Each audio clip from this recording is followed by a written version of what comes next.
nothing coming out of the Senate that's going to be helpful anytime real soon. I think Pedro's right. I think eventually they will get to something, but it's how much can they squeeze out of people and how desperate can they make them. And for me, this is one of those opportunities where you talk about come November, how do you hold these folks accountable? How do you put people into the halls of power who know what it's like to have missed a paycheck, know what it's like to maybe been late on the rent, maybe, who knows, even been homeless for a moment. To me, these are the voices that we now need in the halls of power to push us in a direction, because Pedro is right. This is an opportunity to remake an economy that has been patently unfair to working people for the last 40 plus years. This is an opportunity, and here to share some thoughts on why she's running for Congress and maybe what she'll do if she's elected to Congress. I've asked Mia Mason to come talk with us. She's a Democratic candidate for Maryland's 1st congressional district. Mia, thanks for taking time for us. Thank you. Thank you very much, Rob, for having me on the show. And it's a great pleasure to be with you again. Basically, I've been homeless before. I know what these people are going to be going through. It's going to be struggling to go through them. I've seen everybody around my neighborhood with U-Haul trucks in the last 2 weeks trying to get ahead of these eviction notices. So we're ready to get this action taken through. We're there to lobby and get Senator McConnell to do action to get their benefits back. And we need people to call their senators and tell them to get ahead of this, to give them their benefits, because they shouldn't be going through the same thing I've gone through before and lose their home. I've talked about 2008 and 2009 and that the last great GOP collapse and all of the pain and suffering, and we had numerous people on the show during those periods who were trying to defend their homes. And in fact, the Home Defender League at that time, they were doing great work at just packing people in the houses so that the sheriffs couldn't throw them out. And I fear we're heading back towards those moments because our government isn't and hasn't done enough in these past several years to ensure that we don't have to go through this every time a Republican administration collapses our economy. Yeah, I fear that we are going into that. A lot of houses are sitting on the market. They're just not selling. If they are, they're at a low price. And then, if you take a look at the depression that we're in, it started back in November, and it kind of corresponds directly with the Great Depression if you line it up. The Money GPS, if you ever follow him on Twitter, he gave a great podcast on how it lines up perfectly on the curve for, what we're going through right now. So it's like we're repeating history again, and it shouldn't happen.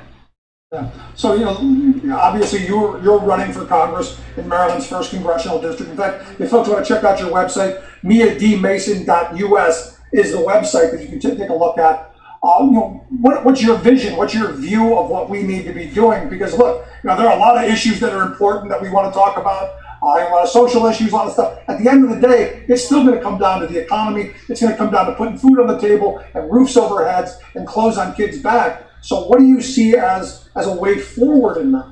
Right now, we're getting battered right now by the tropical storm, and they're currently without a job. And they're also without health care. So those are the top 2 concerns that they have right now. And a lot of companies around us are facing bankruptcy. I mean, companies like Remington Arms, defense contractors are out of jobs. Defense contractors like Rewatch up in Hartford, they've let people go. So it's hurting everyone that even our fishermen who can't even get the visas that were promised by a representative who loves to give grants all the time for a PR isn't really helping out our communities. So if I get elected, we need to be able to fix our economy by bringing those incentives back to the local and state level where they belong.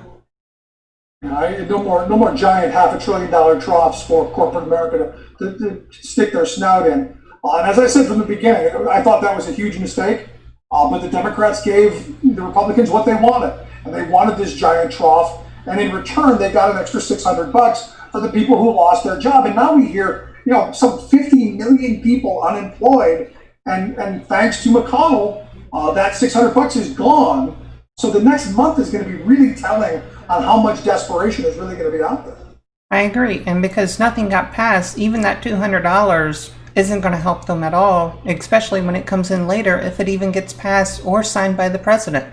And that's even if he wants to sign it. Yeah, I mean, it's scary. But, on the healthcare front, and this is the other thing that I keep hearing from people, that they lost their jobs. And this again is another reason I'm against employer-sponsored healthcare.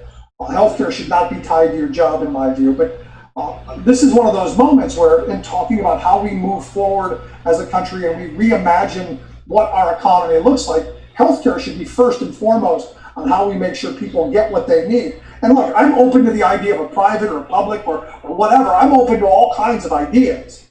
It just has to, in my view, be cradle to grave and comprehensive and affordable and high quality. And then we can talk about who, what, and why. But there's got to be a simple, single plan, in my view.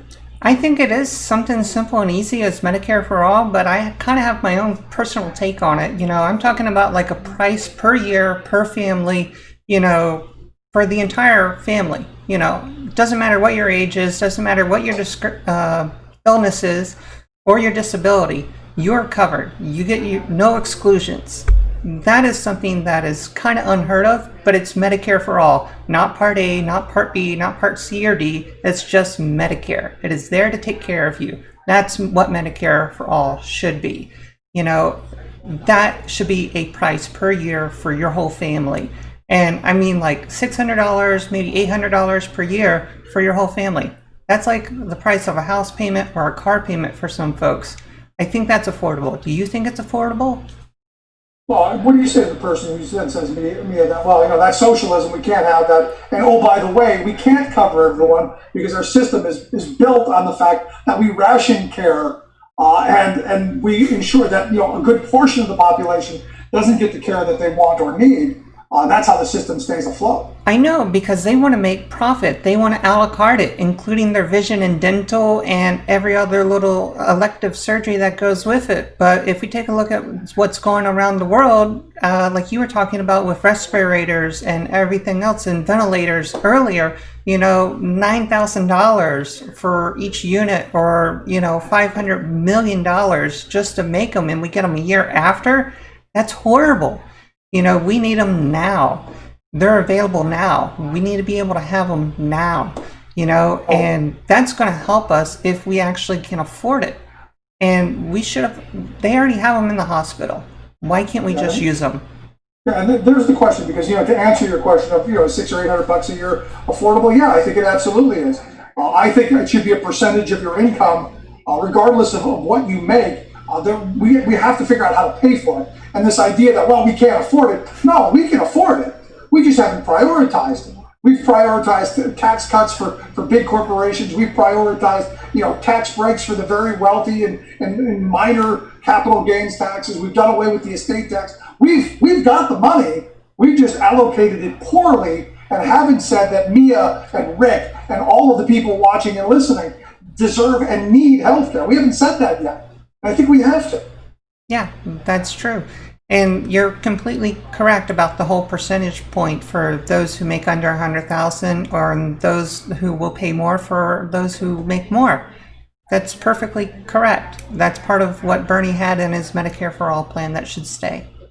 Now, the other part of this is we've got some 50 million people who are unemployed. There are millions of small businesses that have gone belly up, probably never going to come back. What do we do as a country? I know a lot of people are saying, hey, we need to bring back the CCC camps and the WPA. Government, and I ascribe to this, the idea that government is going to have to be the employer of last resort if the private sector can't or won't create enough jobs. Do you see that as something feasible come November? It could be, but with the Green New Deal, one of the things that we're looking to do is create a federal jobs program so that we can create this new infrastructure, create those new jobs, because we understand that 30% of all these businesses will never reopen, 50% of all those restaurants will never reopen. And basically, everybody who has a skill can be able to do a job. They just have to be able to work and then to go to work. Wherever we have that opportunity to work, we need to be able to get them there. They need that public infrastructure, and we're going to have to be able to build that or make that new infrastructure happen for them because they're in a location that is not built yet. So we're going to have to invest in that. The website, miadmason.us. Make sure you check out Mia's website. Now, let's talk a little bit about your opponent. Not somebody I think overly helpful to working people. Yeah, they call him Dr. No. I call him Grant King Andy Harris, just because that's what he's been doing all year, giving out grants to everybody that needed one. Has voted against our women, our veterans, our child care, our Defense Act. So you name it, he's voted against us. So when you're out talking to people on the street, and I know you're doing a lot of the conversations, obviously social distancing and all of that stuff, and it's hard. It's got to be hard campaigning in this moment. What are people telling you outside of the jobs issue? Because I think all of us are focused on the economy. What else are you hearing from them, or is it they're just focused on, hey, how am I going to make it to tomorrow? They're asking for money. That's one of the things that I've ran into. They're asking for money. I give them food. That's just one of the things that I've ran into. That's on a personal level. That's something that I've been able to help out with. It's just to get their family by. Offering childcare is another thing that, because the schools are closed or going to reopen, it's unknown what our governor is going to be doing right now, but he wants them to reopen. It's a mess here in Maryland, but it's going to get better. And we just need to make sure that we wear our masks, do the right things, stay safe, and make sure you get tested and wear your mask. As soon as you step out your door, wear your mask and make a contribution, help out your charity, and be a part of the community. Get to know your neighbor and help them. That's what's going to happen tomorrow and the next day. There you go. Last bit. Give me your 30-second elevator pitch. Why me and Mason? Folks, I'm a veteran, I'm a friend, and I'm an advocate. This is our land. This is our legacy. This is why you're going to be voting for us in 2020. You can either vote for the man who's been voting against you for the last 20 years, or you can vote for the woman who's going to be voting yes for you for the next 20 years. The website, miadmason.us. Make sure you check it out. Mia, I appreciate you taking some time for us, and best of luck to you, and keep it up. You too. Thank you, Rick. Good stuff. Thanks so much. Love to hear your thoughts.